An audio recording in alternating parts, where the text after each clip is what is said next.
농도 전남은 전국에서 가장 넓은 벼 재배 면적을 차지하고 있고 쌀 생산량도 전국 1위 수준입니다.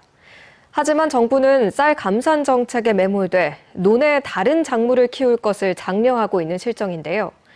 이웃나라 일본은 쌀 감산 정책을 펼치다 기후 재난 시대의 쌀 정책 실패를 맛보고 증산으로 정책 기조를 바꿨습니다. 우리 정부의 쌀 정책을 한 걸음 더 들어가 검증해봤습니다. 박종호 기자입니다. 하늘과 땅이 만나는 지평선의 고장, 전라북도 김제시. 농민 장수용 씨는 30여 년 동안 고향에서 31헥타르, 축구장 40여 개 면적의 논농사를 짓고 있는 대농입니다. 쭉 쌀 농사만 고집하다 현재는 절반 면적에 벼 대신 콩을 심고 있습니다. 정부가 장려한 전략작물 재배 사업, 쌀 생산 줄이기에 일단 응한 겁니다. 정부 정책에 대한 신뢰는 두텁지 않습니다. 농콩을 정부 정책으로 권장을 하다 보니 처음에는 반신반의했어요. 태풍 한 번만 불고 쌀 수량이 줄어들면은 논에다가 무슨 콩을 재배하라고 하겠냐. 모두 다시 쌀로 전환이 되겠지. 정부가 쌀 과잉 생산 문제 해소를 위해 재배 면적에 손대기 시작한 건 20여 년 전으로 거슬러 올라갑니다. 2003년 생산조정제를 시작으로 논타작물 재배 사업, 전략작물 직불제 사업 등을 꾸준히 실시하며 벼 대신 가루쌀, 콩, 조사료 등 다른 작물 재배로 전환시키고 있습니다. 문제는 쌀 과잉 생산을 피하기 위해 선택한 대체 작물조차 과잉 생산된다는 것. 2023년 기준 콩 생산 면적이 5,700여 헥타르, 콩 생산량은 42% 증가했고 급기야 올 3월 기준 8만 8천 톤이 정부 양곡 창고에 쌓이며 처리 불가 상태에 놓이고 있습니다.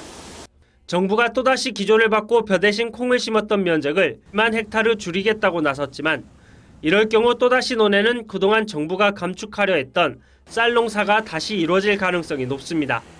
증산에 힘을 실었던 1970년대 120만 헥타르였던 국내 벼 재배 면적은 정부의 꾸준한 감산 정책, 농가 고령화, 쌀 수급 불균형 등을 겪으며 작년에는 70만 헥타르 선도 붕괴되며 69만 8천 헥타르까지 줄어든 상태. 1970년대 1200에서 1300만 톤까지 이르던 쌀 생산량 역시 현재는 300만 톤대까지 감소했습니다. 벼 재배 면적, 더 정확하게 쌀 생산량을 줄이려고만 하는 이 같은 정부의 감산 기조가 기후위기 시대에 타당한지 우려가 깊어지고 있습니다. 최근의 기후 패턴이라면 그리고 올해와 같은 상황이라면 쌀이 근시간 내에 결코 남지 않는 그런 상황이 될 수도 있을 것 같습니다. 쌀을 줄이려고만 하는 정책의 위험성은 인근 일본의 쌀 정책의 실패 사례에서 확인할 수 있습니다.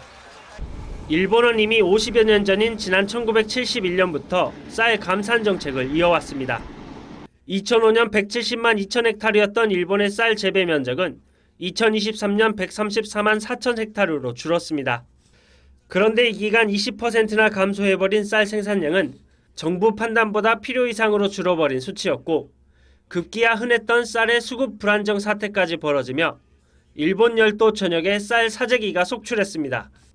급격한 기후변화를 관가한 결과인데 2005년부터 2023년까지 일본이 21% 농지를 줄이는 동안 한국이 27%를 줄여버린 걸 감안하면 간과할 문제가 아닙니다. 작년 일본은 80년 만에 최저 강수량, 평균 기온 31도를 웃도는 폭염이 덮치면서 쌀값이 60kg 기준 2만 4천 엔 가량으로 3년 만에 2배가 폭등했고 1990년 이후 최고가를 기록했습니다. 米作り、農産物は工場製品と違って計画通りの生産なんかいかない。豊作もあれば不作もある。でやっぱりこの近年の米作りは猛暑の影響もあるんだろうな。6年産、5年産は猛暑の影響で非常に米の品質が悪くて 결국 35년 만에 처음으로 한국에 쌀을 수입하는 사태까지 벌어졌고 일본 정부는 감산 정책을 포기하고 부랴부랴 증산 전환을 선언했습니다. 同じような過ちを繰り返さないように需給見通しを改善をしていかなければならないと思っております。